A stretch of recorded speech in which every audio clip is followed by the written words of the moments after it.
कुछ लोगों कुछ छात्रों में जो है 12 से 15 लाख रुपए लेकर परीक्षा में पास कराने की बात चल रही है। इसके आधार पर एक संयुक्त टीम देहरादून पुलिस और एसटीएफ की बनाई गई थी। इसके बाद जो है कुछ छात्रों से इसमें जो नंबर आए थे एसटीएफ के पास, उनसे वेरिफिकेशन किया गया और उस वेरिफिकेशन के आधार पर छात्रों से पूछताछ की गई तो एक संदिग्ध नाम बताया गया कि उनका कोई जानने वाला है, वो इस तरह की बातें करता है कि जो 12 से 15 लाख देंगे तो हम इस परीक्षा में आपको पास करा सकते हैं। इसके बाद की जानकारी में जो टीमें लगी तो उसमें जो हाकम सिंह का नाम आया, इसमें जो लड़का था पहले पंकज गौड़ से पूछताछ हुई। पूछताछ उसने बताया कि वो हाकम सिंह के पुराना जानने वाला है और इस कारण से उससे बात करी थी। और हमारे पास अभी वर्तमान में कोई ऐसी चीज़ नहीं, लेकिन जब ऐसे छात्र देखे उसको इंटरेस्टेड कि कहीं उनको वर्गला कर उनसे कुछ पैसे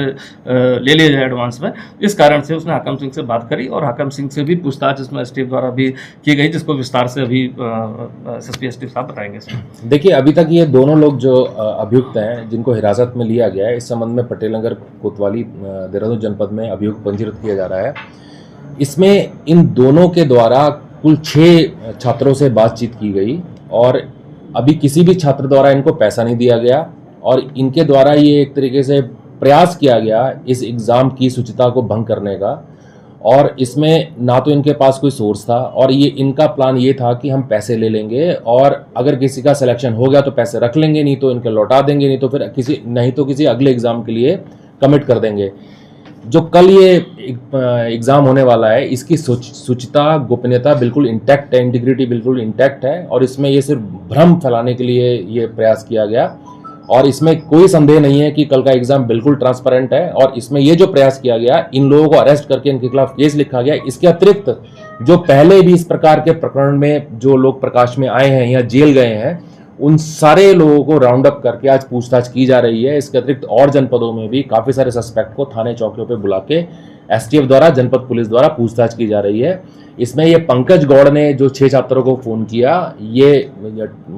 टेक्निकल एनालिसिस में ये हाकम सिंह के कांटेक्ट में था, फिर उसको पूछताछ के लिए लेके आया गया और पूछताछ में फिर जब इन लोगों का कन्वर्सेशन प्रूफ हो गया, एक रिकॉर्डिंग उपलब्ध हुई हमें, तब इन लोगों को अरेस्ट किया गया। और आपके माध्यम से ये कहना चाहूँगा कि जो परीक्षार्थी कल एग्ज़ाम देने जा रहे हैं वो बिल्कुल निश्चिंत होकर जाएं, बिल्कुल इंटैक्ट इंटीग्रिटी है एग्ज़ाम की और ये एक प्रयास था। और जो नकल विरोधी अधिनियम आया है वो इतना सख्त है जिसमें कि अपर पुलिस अधीक्षक स्तर का अधिकारी तो उसकी विवेचना करता है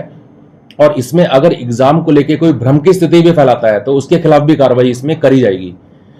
तो इसमें आगे भी अगर कोई भ्रम फैलाता है, इसमें कोई कंफ्यूजन या फेक इन्फॉर्मेशन सोशल मीडिया या किसी माध्यम से फैलाता है तो उसके खिलाफ भी इस एक्ट के तहत कार्रवाई की जाएगी। इसमें मैं एक चीज़ और ऐड कर दूंगा कि जो परीक्षा है, जो भी आयोग द्वारा परीक्षाएं संचालित की जाती हैं और खासकर कल की परीक्षा को भी देखते हुए, बड़ी परीक्षा जैसे देहरादून में 121 सेंटर है, 40,000 से ज़्यादा परीक्षार्थी हैं, सभी परीक्षा केंद्र के 200 मीटर की परिधि में कोई भी ऐसी गाड़ी, वाहन, टेक्निकल गैजेट्स कहीं भी अलाउड नहीं, जो रात को भी चेक किया जाता है और सुबह भी प्रातः एग्जाम से पहले किया जाता है। हर सेंटर पर HHMD के साथ महिला पुलिस कर्मी भी नियुक्त किए गए हैं। साथ ही एग्जाम सेंटर के लिए एक SI दिया गया है। सारे सेक्टर जोन्स में डिवाइड रहता है, जो लगातार आकस्मिक रूप से ऐसे सेंटर्स को चेक करते हैं। तो देखा जाए जो टेक्निकली जो काम होता है वो और मैनुअली, ये दोनों काम लगातार हम सारी परीक्षाओं में करते हैं, जिससे कि कहीं कोई इस तरह के अटेम्प्ट करने का प्रयास भी सोचे तो वो सफल ना हो पाए। क्योंकि ये जो सूचना प्राप्त हुई थी, कहीं ना कहीं से ऐसा प्रतीत होता है कि एक अपने इंटरेस्ट में एक व्यक्ति द्वारा जो है, जो पुराना जो जिसका मोडस ऑपरेंडी यही रहा है कि लोगों से, छात्रों से पैसे ले लेना और पैसे लेने के बाद जो है उनको अगली परीक्षाओं में एडजस्ट करने का झांसा देना, तो कहीं ना कहीं ये मोटिव